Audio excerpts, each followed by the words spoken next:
মাহৰ আৰম্ভণিৰ পৰাই CM কাপ আৰম্ভ হৈছিল। এটো দুমাহ আগতে আমি চিন্তা কৰিছিল যে ডাঙৰ এটা ইভেন্টস ফুটবলৰ হ'ব লাগে।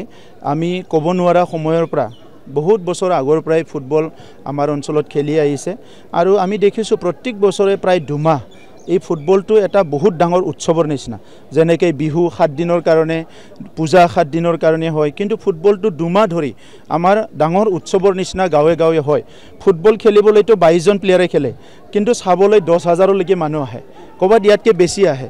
তো খেলুৱৈসকলৰ কাৰণে যদি এইটো এক্সাৰসাইজ হয়, খেলুৱৈসকলৰ কাৰণে যদি এইটো নিজকে সংস্থাপন দিয়াৰ কাৰণে হয়, খেলুৱৈসকলৰ কাৰণে যদি এইটো এটা নিজৰ যিটো এক্সপাৰ্টিজ বা পটেনশিয়ালটো দেখাৱাৰ কাৰণে হয়, তো আনপিনেদি ৰাইজৰ কাৰণে এই ফুটবল ফিল্ডবিলাক মিলনভূমি হয়। যে যদি ইয়াত আমাৰ 5,000 যদি ফুটবল বিভিন্ন ফিল্ডত খেলা হয়, এই 5,000 খেলাত আপুনি যদি 5,000কেও মানুহ ধৰে কিমান লাখ লাখ মানুহ ইয়াতে অংশগ্ৰহণ কৰে। সো সেইটো এণ্টাৰটেইনমেণ্ট হিচাপেও লয় আৰু ইয়াত অকল বড় নহয় বিভিন্ন জাতি জনগোষ্ঠীৰ বিভিন্ন বয়সৰ মানুহ আহি একেলগে 1 ঘণ্টাৰ কাৰণে ফুটবল চায় আৰু পুৰা এণ্টাৰটেইনমেণ্ট কৰে। সো তাত আমি যেটো দেখিছোঁ যে সমন্বয়টো খুব ভালকৈ ইয়াতে গঢ়ি আহে, আদান প্ৰদান হয়। সো ফুটবলটো আমাৰ কাৰণে বহুত কুছ হ'ব পাৰে। সো হিতুকে লক্ষ্য ৰাখি আমি এইবাৰ CM কাপ আৰম্ভ কৰিছোঁ আৰু প্ৰথম CM কাপত 3,760টা ক্লাব ইয়াত অংশগ্ৰহণ কৰিছে আৰু প্ৰায় 70,000ৰ ওচৰত প্লেয়াৰসকল এইবাৰ ৰেজিষ্টাৰ্ড হৈছে আৰু খেলত অংশগ্ৰহণ কৰিছে।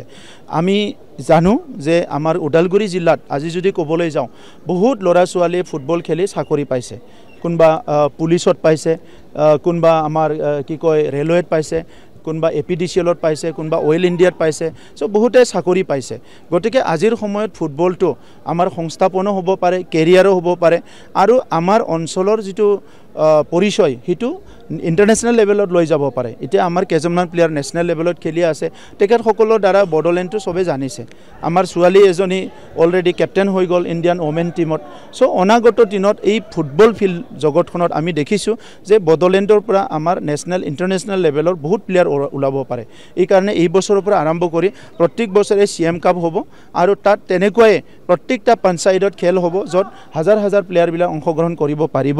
মই প্ৰথম পদক্ষেপতে আৰম্ভণিতে আমাৰ প্ৰধানমন্ত্ৰী ডাঙৰীয়াই আমাৰ CM কাপ ফুটবলটো তেখেতৰ যোৱাবাৰৰ মন কি বাতত তেখেতে সুন্দৰকৈ এইটো নেশ্যনেল লেভেলত দাঙি ধৰিছে।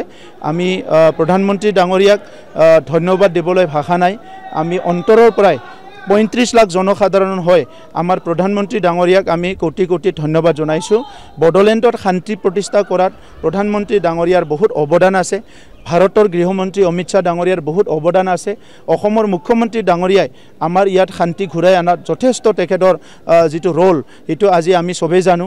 সো আজিৰ সময়ত আমি শান্তি সম্প্ৰীতি নিৰাপত্তা সমন্বয় পুনৰ ঘূৰি আহিছে আৰু এইখিনি সময়ত খেল জগততে হওক, শিক্ষাতে হওক, অৰ্থ সামাজিক উন্নয়নতে হওক বা জাতি জনগোষ্ঠীৰ মাজৰ সমন্বয় আনাটোৱে হওক, এই গোটেই বিষয়টো আমি আগৰ ফালে লৈ যাবৰ কাৰণে সকলো এটা মনটো স্থিৰ কৰিছোঁ আৰু কাম আৰম্ভ কৰিছোঁ।